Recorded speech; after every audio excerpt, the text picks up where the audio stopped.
आजकल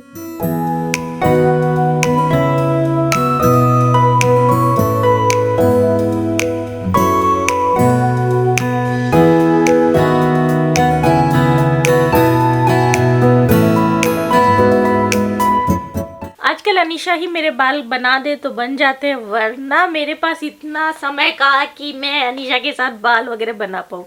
यह आवाज़ से तो निकलते रहते हैं और आप क्या एक्सपेक्ट कर सकते हो 1 साल के बच्चे की माँ के साथ। गाइस, जैसे जैसे अनीशा बड़ी हो रही है ना, यहाँ भाग वहाँ भाग, ये जिद वो खोल इधर, ये ओ गॉड, बहुत बड़ा टास्क हो रहा है मेरे लिए उसे संभालना। बट ठीक है, ये दिन भी चले जाएंगे, कोई नहीं। Ignore everything guys and welcome back to my channel. Let's get started. Okay, उसी के साथ मैंने ना कुछ दिनों पहले आप सभी के साथ शेयर किया था ना मेरी ड्रेसिंग टेबल की ऑर्गेनाइजेशन की चीज़ें, और साथ ही साथ एक प्रॉब्लम जो मैंने शेयर की थी। अगर आपने वो वीडियो नहीं देखा तो देख लो गाइज, लिंक दे दूंगी once again below in the description box, do check it out. तो प्रॉब्लम देखिए ये है कि कबर्ड जैसा मैंने अपना ड्रेसिंग टेबल बनाया है ना, तो इसे बार बार खोल कर अपनी चीज़ को निकालना, लगाना, और लगाते समय मिरर चाहिए तो मिरर में देखना इस तरह से, एंड देन रखना, फिर निकालना, फिर ऐसे लगाना। काफ़ी ज़्यादा इरिटेटिंग, टाइम कंज्यूमिंग, एंड कई बार ये प्रोसेस ना मैं इंजॉय नहीं करती हूँ। इसका सोल्यूशन मैंने आपको बताया था कि एक काम कर सकती हूँ कि अंदर की तरफ भी मिरर लगा लूँ, है ना। तो ये कुछ मैंने ऐसे पतले वाले मिरर्स मंगवाए हैं, देखते ये सोल्यूशन सही है कि नहीं। बाय द वे, स्किन का रेडियंस एंड ग्लो क्या बढ़िया लग रहा है ना। वो स्किन बिल्कुल अच्छी नहीं लगती है जब उस पर डार्क स्पॉट्स हो, है ना। इस समय मेरी स्किन इतनी अच्छी लग रही है कि खुद को मैं दिन में ऐसे 100 बार देखना पसंद करती हूँ। एंड क्यों ना देखूँ, क्योंकि एक भी डार्क स्पॉट्स नहीं है। एंड अगर आपको भी ये लग रहा है कि भाई आपके चेहरे पर डार्क स्पॉट्स है, उसके पीछे की रीज़न देखो बहुत है, जो मैं अभी आपके साथ कुछ शेयर करूँगी। बट आप सभी के साथ बहुत इंपॉर्टेंटली शेयर करना चाहूँगी in case you guys suffering from dark spots. Dark spots के पीछे ना बहुत सारे रीजंस है। एक तो मैं आपको बता देती हूँ, जैसे सन एक्सपोजर है, हार्मोनल चेंजेस है, एंड कहीं अगर आप डार्क स्पॉट्स की वजह से परेशान है तो मैं आपको बता दूँ, पिछले 2 महीने से मैं आपको बता रही हूँ इसके बारे में, और आज भी बताऊंगी। देखिए, मेरे लिए तो ये प्रोडक्ट बहुत अमेजिंगली काम किया है, और ये है हिमालय का dark spot clearing turmeric face serum. मतलब सिंपली इस समय तो आप मेरी रेडिएंट ग्लोइंग स्किन देख सकते हैं, पर कुछ महीनों पहले मेरे चेहरे पर डार्क स्पॉट्स एंड थोड़ी सी डल हो गई थी मेरी स्किन। तो वो सारी स्किन प्रॉब्लम्स मेरी सॉल्व हो गई, and right now you can see the results. मेरे कमेंट बॉक्स में कई बार आप सब लोग पूछते हो ना कि इतनी ग्लो कैसे कर रही हो किरण, क्या बात है, क्या छुपा रही हो। तो कुछ नहीं छुपा रही हूँ, 2 महीने से तो बता ही रही हूँ, आज भी बता रही हूँ इस सीरम के बारे में। इसी की वजह से मेरी स्किन पर एक रेडिएंट ग्लो जो है आ रहा है। एंड रीजन पता है कि क्यों ये इफेक्टिवली काम कर रहा है, क्योंकि इसमें 100% ऑर्गेनिकली ग्रोवन स्वरासा टर्मरिक का इस्तेमाल हुआ है। इसके अलावा इसमें 10% ग्लाइकोलिक एसिड है and 2% niacinamide. Means nature and science दोनों का बेस्ट है इसमें। सुपर लाइट वेट है एंड इजीली स्किन में एब्सॉर्ब हो जाता है। एवरीडे दिन में 2 बार मैं इसके 2 से 3 ड्रॉप्स अपने फेस एंड नेक पर सर्कुलर मोशन में मसाज करते हुए लगाती हूँ। बहुत इजीली ये एब्जॉर्ब हो जाता है, और ऊपर से मैं सनस्क्रीन जरूर लगाती हूँ। ये तो रहा मेरा everyday simple skin care routine जो मैं फॉलो करती हूँ, जो मैं अभी आपके साथ शेयर कर चुकी हूँ। पर ये प्रोडक्ट इजीली आपको अमेजॉन, नाइका, फ्लिपकार्ट पर और हिमालय के ऑफिशियल वेबसाइट पर मिल जाएगा। मेरे स्किन के रेडियंस एंड ग्लो को देखने के बाद आपने अगर डिसाइड कर लिया है कि आज ही आपको खरीदना है तो आज ही खरीद लीजिएगा, क्योंकि मिनिमम 30% ऑफ आपको आपके परचेज पर मिल जाएगा। चलो, आप सबकी मदद तो कर दी, पर मैंने ये जो सोचा है क्या ये यूज़फुल है, लेट्स सी। तो ये मैंने ऑनलाइन ही मंगवाए थे मिरर्स, काफ़ी ज़्यादा अफोर्डेबल है, कुछ 250 पौने 300 की 3 पड़े हैं। इससे पहले भी मैंने ऐसे कुछ मिरर्स मंगवाए थे, उनकी क्वालिटी ज़्यादा अच्छी थी। यार ये बहुत पतले हैं, एकदम ऐसा पतला सा पेपर लग रहा है, पता नहीं ये सही है कि नहीं। एक ही पहले लगा कर देखती हूँ, अगर अच्छा है तो बल्ले बल्ले, नहीं है तो क्या करें फिर। तो यहाँ पर ये एक है मिरर, तो इसके ऊपर ये शीट है जो हम बाद में उतारेंगे जब ये हम चिपका लेंगे, और यहाँ पर एब्रेसिव ये ग्लू रहता है, तो इससे मैं यहाँ पर लगाने का सोच रही हूँ। आपको समझाने के लिए कैमरा मुझे उस एंगल में करना पड़ेगा। तो ये देखिए यहाँ पर मुझे लगाना है मिरर, ठीक है। और एक तो ये ओवल शेप में है, कैसे लगाऊँ, ऐसे लगाऊँ ऐसे लगाऊँ, कुछ समझ में नहीं आ रहा है। और दोनों आजू बाजू लगाऊँ, क्या लगाऊँ, कुछ समझ में नहीं आ रहा है। दो दो आ तो गए हैं, पर क्या ये अच्छे दिखेंगे? एक बार लगाते तभी समझ पाएंगे ना, किसी भी चीज को जब तक हम लगाएंगे नहीं कैसे समझेंगे। वैसे ये जो मिरर है ना बहुत सही ऑप्शंस है। इस बार तो क्वालिटी अच्छी नहीं आई, पर पिछली बार जब मैंने ये मिरर लिया था ना, मैं आपको बता दूं, हमारे ऑफिस में भी ये मिरर इस्तेमाल हुए हैं, वॉशरूम वगैरह में मैंने लगवाए हैं, and super cheap and purpose solve हो जाता, अच्छे है। इनकेस आप रेंटेड हाउस में रहते हैं, मैं तो खुद के घर में रह रही हूँ तो भी ये सारे जुगाड़ कर रही हूँ, बट रेंटेड हाउस में भी ये बहुत अच्छा ऑप्शन है, मुझे ऐसे लगता है। वैसे आजकल ना ऑनलाइन ऐसे ऐसे जुगाड़, ऐसे ऐसे ऑप्शंस एंड अफोर्डेबल चीज़ों की कोई कमी नहीं है, राइट। आपको ऐसी कौन सी चीज़ सबसे बेहतर और बढ़िया लगती है? Do let me know below in the comment box कि यार ये सही चीज़ आ गई है, जिससे ना रेंटेड हाउस में भी रहने का मज़ा पूरा हो जाता है ना। एंड बाय द वे मेरे इस पूरी चीज़ को ऑर्गेनाइज़ किए हुए, वैसे ये लिपस्टिक ऊपर आ गई थी, इसे ऊपर से नीचे कर दूं मैं, ऑर्गेनाइज़ किए हुए काफ़ी दिन हो गए, more than 15 days, and still सब कुछ 15 डेज से भी ज़्यादा हो गया गाइस, 20-25 दिन, सब कुछ परफेक्टली मैं इस्तेमाल कर पा रही हूँ। मतलब मैंने जो भी ऑर्गेनाइज किया था वो प्रैक्टिकली ऑर्गेनाइज किया था, ये चीज़ सबसे अच्छी हो गई। चलो अब कुछ भी फैला नहीं है, एज इट इज़ जैसे मैंने ऑर्गेनाइज किया था वैसा ही है। इसे खोल ही नहीं पा रही हूँ, ले अभी जाकर मैंने खोला है और ये निकला अपना मिरर।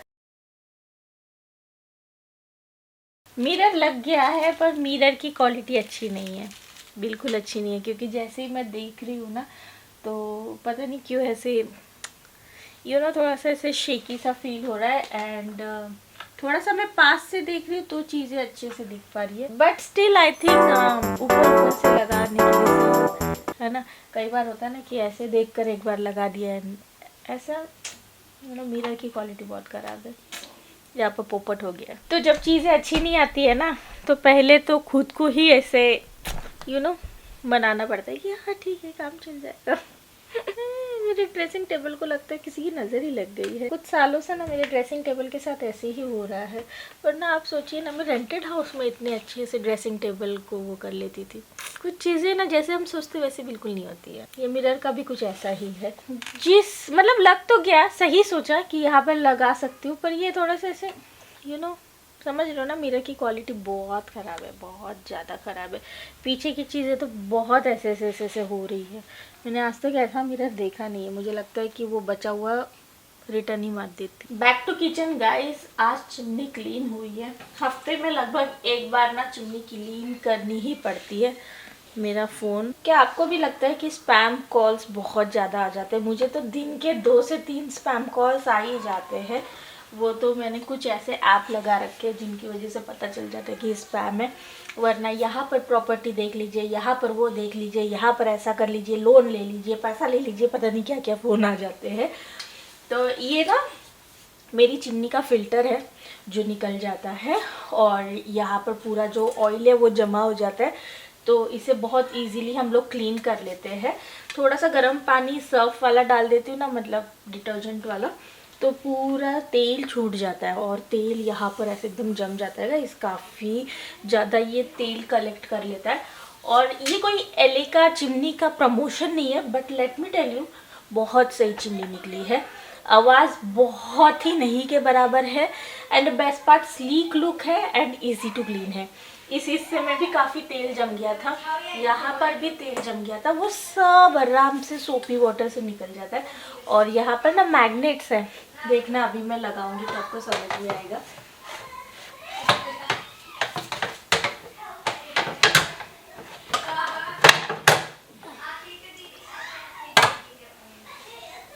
डन, बस इतना ही करना होता है।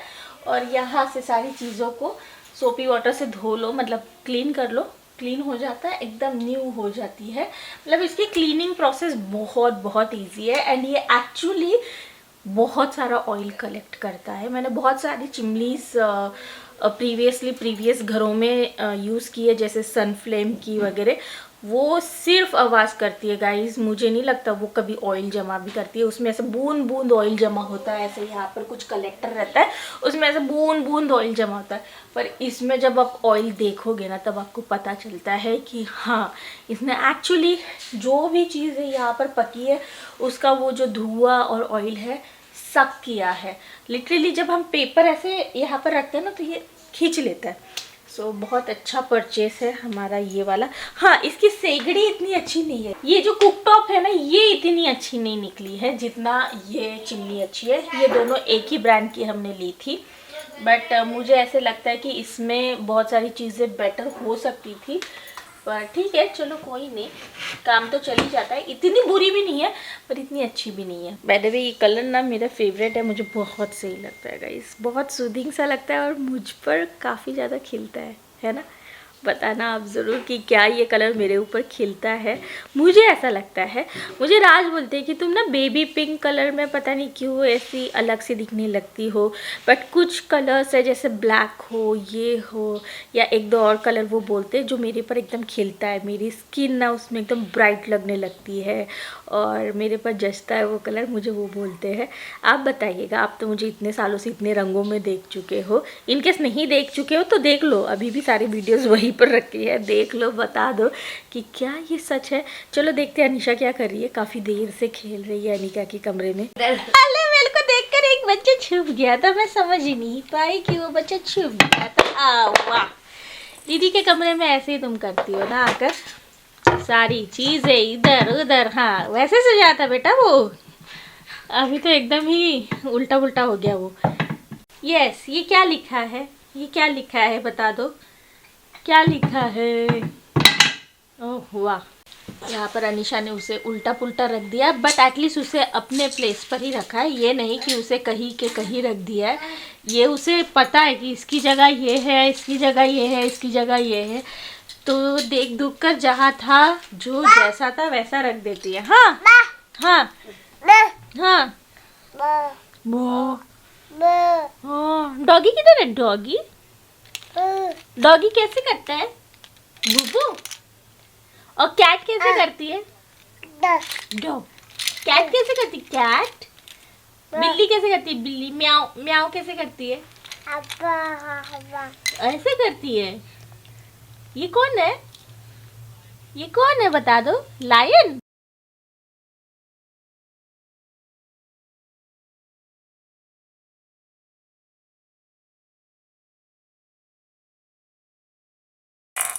अनिशा को इस समय खेलते हुए देख रही हूँ ना मैं, इतना अच्छा लग रहा है। आप बोलोगे कि क्या इसमें अच्छा, बच्चे तो खेलते हैं, पर एक हफ्ते पहले ऐसा कुछ नहीं हो पा रहा था। मैं आपको बता दूँ, मैंने आपके साथ डिटेल ये शेयर नहीं किया।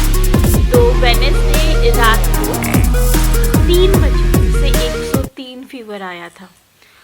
नॉर्मली ये रात में ना बीच बीच में उठकर दूध लेती रहती है, मेरा ब्रेस्ट फीड लेती रहती है, तो मैं बस इसे दूध पिलाने के लिए बस मतलब खुद ही ये उठती है तब मैं इसे दूध पिलाती हूँ। तब मैंने नोटिस किया कि ये बहुत तप रही है, और जैसे ही हमने देखा इसका फीवर चेक किया 103, और ये पहली बार जब से ये हुई है ना तब से पहली बार इसे फीवर आया था। और मैं और राज रात के 3 बजे एकदम ऐसे परेशान घबरा गए थे और समझ ही नहीं आ रहा था। हालांकि अनिका को भी हमने इतना बड़ा किया है, पहले भी ऐसा हुआ है, पर अनिशा के साथ पहली बार था, तो एकदम से हम लोग दोनों घबरा गए थे। और 5 साढ़े 5 बजे इसका फीवर जो है उतरा है। तब तक हमने पट्टियाँ की, दवाई दी, और ये वैसे रो वगैरह नहीं रही थी, ये काफ़ी कंफर्टेबल थी, तो इसे हम टीवी वगैरह दिखा रहे थे, और पट्टियाँ करने के लिए मना कर रही थी ना, तो हम लोग टीवी दिखा रहे थे हम दोनों, और हम दोनों बहुत परेशान हो गए थे। उसके बाद हम दोनों 6 बजे सोए और 1-1.5 घंटे में वापस उठ गए और भागे इसे डॉक्टर के पास लेकर गए चेकअप करवाने के लिए। और जब डॉक्टर के पास गई थी तभी भी इसको हल्का फीवर आना चालू हो गया था। तो देखिए कप रखने चली गई है, उसे पता है कि कप की वहाँ पर जगह है, वहाँ पर यहाँ पर खेल कर हो गया ना, कप जाकर रख कर आई। तो 2-3 दिन बिलीव मी गाइस इसने बिल्कुल परेशान नहीं किया। ये अपना दवाई लेती थी, सो जाती थी, उठती थी, थोड़ा देर इधर उधर देखती थी, खा पी भी रही थी।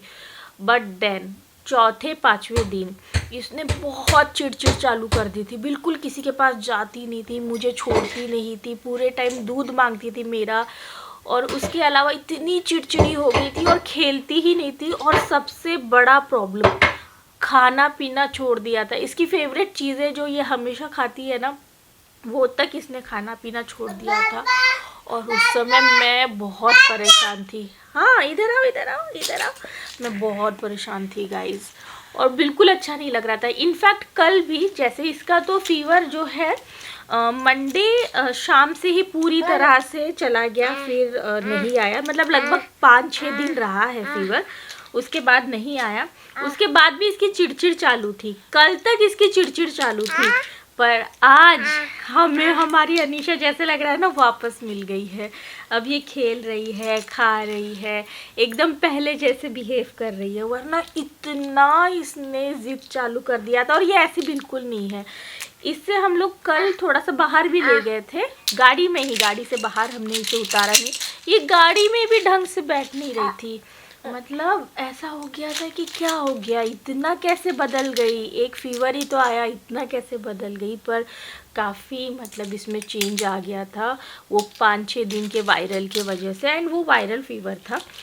पर ठीक है, अभी हमारा सोना पारा बहुत अच्छे से है ना, है ना। बहुत चिड़चिड़ी हो गई थी गाइस, और मुझे छोड़ती नहीं थी पूरे टाइम। मैं वॉशरूम तक नहीं जा पा रही थी, मुझे छोड़ती नहीं थी, और किसी के पास जाती भी नहीं थी, इसके पापा के पास भी नहीं जा रही थी। तो बहुत टफ हो गया था इसे संभालना वगैरह। ये सोई रहती थी ना, मैं से फटाफट नहा धोकर आ जाती थी, और इसलिए मैंने कुछ ज़्यादा शूट तो बिल्कुल ही नहीं किया, मैंने अपना लैपटॉप तक नहीं चालू किया था, इसलिए मेरे कुछ व्लॉग वगैरह भी नहीं आ पाए। और ऐसा कुछ होता है तो वैसे ही कुछ करने वगैरह का मन नहीं होता, राइट। अब देखिए, पहले जैसे खेल रही है ना एक जगह बैठकर, बड़ा अच्छा लग रहा है।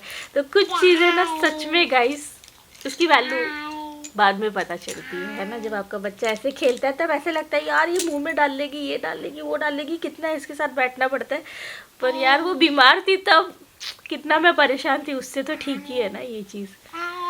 चलिए, ये व्लॉग यहीं पर ख़त्म करती हूँ, इससे ज़्यादा कंटिन्यू नहीं करूँगी।